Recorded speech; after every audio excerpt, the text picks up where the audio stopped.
क्या फिल्म शोले में ठाकुर का रोल करने वाले संजीव कुमार को अपनी मौत का एहसास हो गया था? क्या संजीव कुमार हेमा मालिनी से धर्मेंद्र से भी ज्यादा प्यार करते थे और उनसे शादी ना हो पाने की वजह से ही उन्होंने कभी शादी ना करने का फैसला किया? आज मैं आपको संजीव कुमार की जिंदगी से जुड़ी 10 से भी ज्यादा ऐसी बातें बताने जा रहा हूं जिनका जिक्र बहुत कम होता है।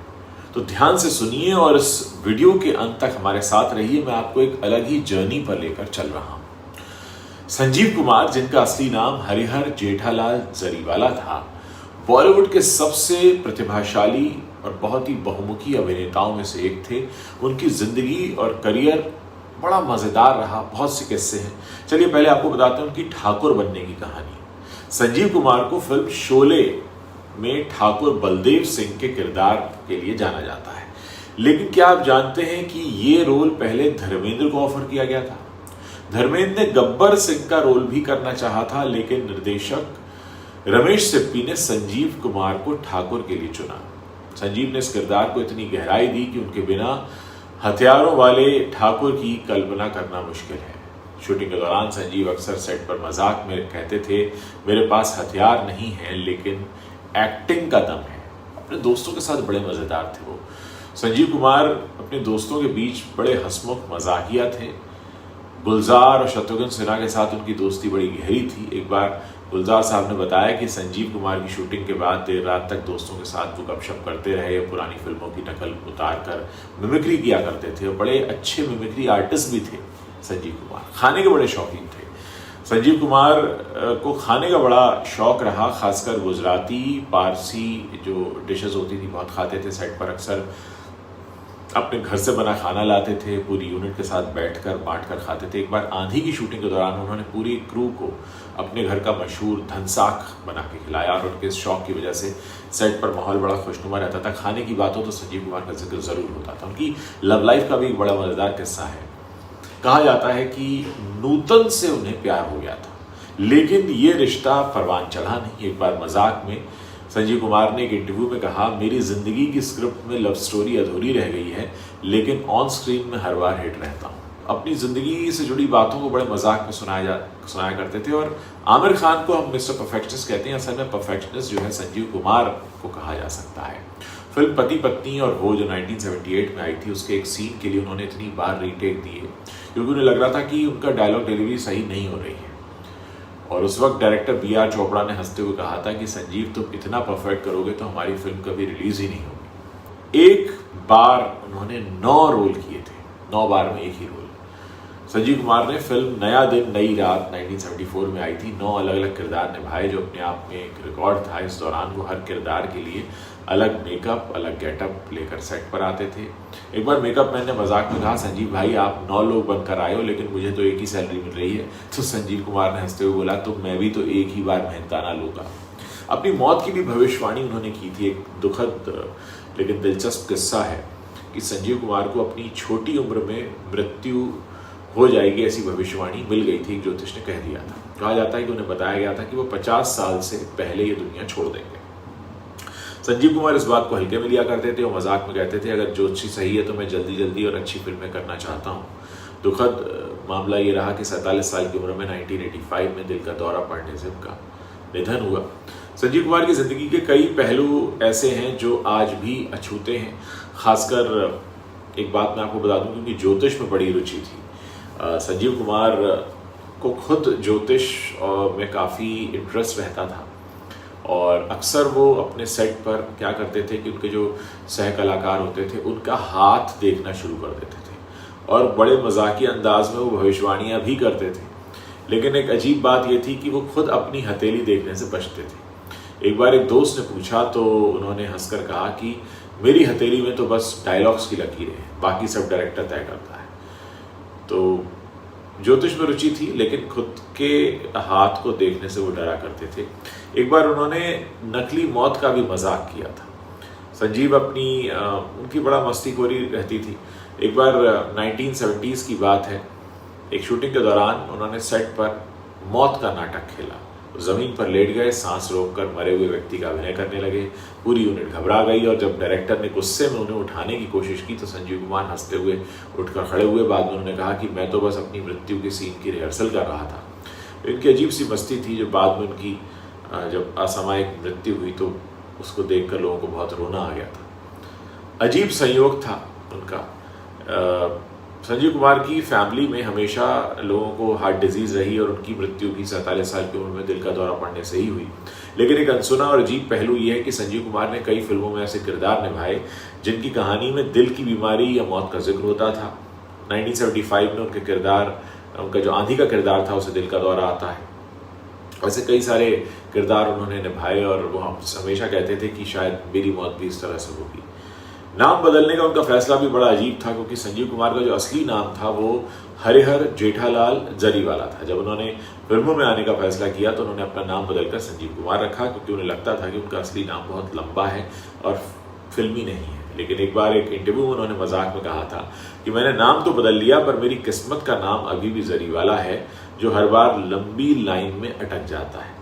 ये उनकी जिंदगी का एक ऐसा पहलू है कि वो हर चीज़ को काफ़ी मजाक में लिया करते थे। संजीव कुमार ने कभी शादी नहीं की और उनकी लव लाइफ हमेशा चर्चा में रही। एक अनसुना पहलू उनके बारे में ये भी है कि शादी का थॉट आता था तो वो थोड़ा डरते थे। एक करीबी दोस्त ने बताया था कि संजीव कुमार को लगता था कि शादी उनकी आज़ादी और एक्टिंग करियर में बाधा डाल देगी। एक बार मजाक में उन्होंने कहा कि मैं ऑन स्क्रीन इतनी बार शादी कर चुका हूँ कि रियल लाइफ में अब डर लगता है। उनका ये अकेलापन और शादी से दूरी उनकी ज़िंदगी का एक अजीब सा पहलू था। प्यार तो उन्हें कई बार हुआ लेकिन शादी से दूर रहे। वो सिगरेट का भी अजीब शौक था उन्हें। अक्सर सेट पर सिगरेट के साथ अपने किरदारों के लिए मूड बनाया करते थे और सिगरेट को वो अक्सर उल्टा पकड़ कर पीते थे, यानी जलती हुई साइड को मुंह में डालकर। जब किसी ने पूछा कि ऐसा क्यों करते हैं तो उन्होंने हंसकर कहा कि मेरा स्टाइल है, इससे सीन में ड्रामा बढ़ता है। और उनकी अजीब सी आदत थी जो सेट पर लोगों को काफ़ी हैरान करती थी। फिल्मों के लिए एक बहुत अजीब जुनून संजीव कुमार का रहा।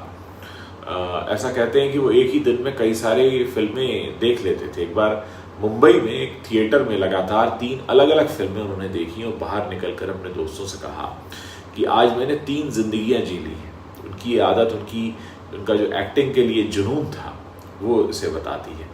और संजीव कुमार और हेमा मालिनी का तो खैर बहुत मशहूर किस्सा है ही कि संजीव कुमार जो थे वो मनी मन हेमा मालिनी को चाहने लगे थे, लेकिन ये रिश्ता हमेशा रहस्य और अफवाहों के घेरे में रहा। ये एक ऐसा एस्पेक्ट है संजीव कुमार की ज़िंदगी का जिसे बहुत इमोशनल एस्पेक्ट कह सकते हैं।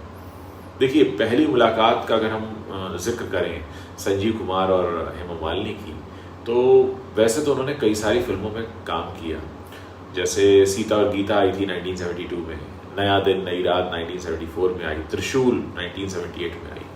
और उनकी जो ऑन स्क्रीन केमिस्ट्री थी हेमा मालिनी के साथ वो लोगों को काफ़ी पसंद आती थी। सेट पर दोनों बहुत अच्छे दोस्त थे। लोगों को लगता था कि इनके बीच कुछ अलग है। संजीव कुमार जो थे वो हेमा की खूबसूरती से, उनके प्रोफेशनलिज्म से काफ़ी प्रभावित रहा करते थे। कहा यह भी गया कि संजीव कुमार को हेमा मालिनी से प्यार हो गया था, पर यह प्यार जो था ये एक तरफा था। और ये 1970s के दशक की बात है जब हेमा मालिनी इंडस्ट्री की टॉप एक्ट्रेसेस में शुमार थी। कहा जाता है कि संजीव कुमार ने हेमा मालिनी को प्रपोज भी किया था, लेकिन हेमा मालिनी ने इसे सीरियसली नहीं लिया। कुछ लोग ये भी कहते हैं कि प्यार ज़्यादातर एक तरफा था क्योंकि हेमा उस समय अपने करियर और धर्मेंद्र जी पर ज़्यादा ध्यान दे रही थी। उस समय हेमा मालिनी और धर्मेंद्र के बीच धीरे धीरे नज़दीकियाँ बढ़ रही थीं। संजीव कुमार और धर्मेंद्र भी अच्छे दोस्त थे और ये भी कहा जाता है कि संजीव को हेमा और धर्मेंद्र की नज़दीकियों का भी अंदाज़ा था और इस वजह से ही उन्होंने अपने दिल की बात को ज़्यादा आगे नहीं बढ़ाया। एक बार सेट पर मजाक में संजीव कुमार ने धर्मेंद्र से कहा था, तूने मेरी हीरोइन छीन ली। हाँ, ये बात बड़े हल्के फुल्के अंदाज में कही गई थी, लेकिन इसके पीछे कहते हैं बड़े इमोशंस छुपे थे। लोग ये भी जानना चाहते हैं कि संजीव कुमार ने शादी क्यों नहीं की। तो संजीव कुमार कहते हैं कि भाई हेमा मालिनी के प्रति बड़े सीरियस हो गए थे और क्योंकि उनको रिजेक्शन मिला था वहाँ से, तो फिर उन्होंने इस बात को अपने मन में ही रखा और फिर कभी शादी का ख्याल उनके मन में नहीं आया। उनके दोस्त बताते हैं बड़े निजी व्यक्ति थे वो, अपनी इमोशंस बड़ा खुलकर कहते नहीं थे। एक सीता और गीता फिल्म की शूटिंग का एक किस्सा बड़ा मशहूर है। ये उन्हीं दिनों की बात है जब हेमा मालिनी के प्रति संजीव कुमार को एक नज़दीकी रिश्ता फील होने लगा था।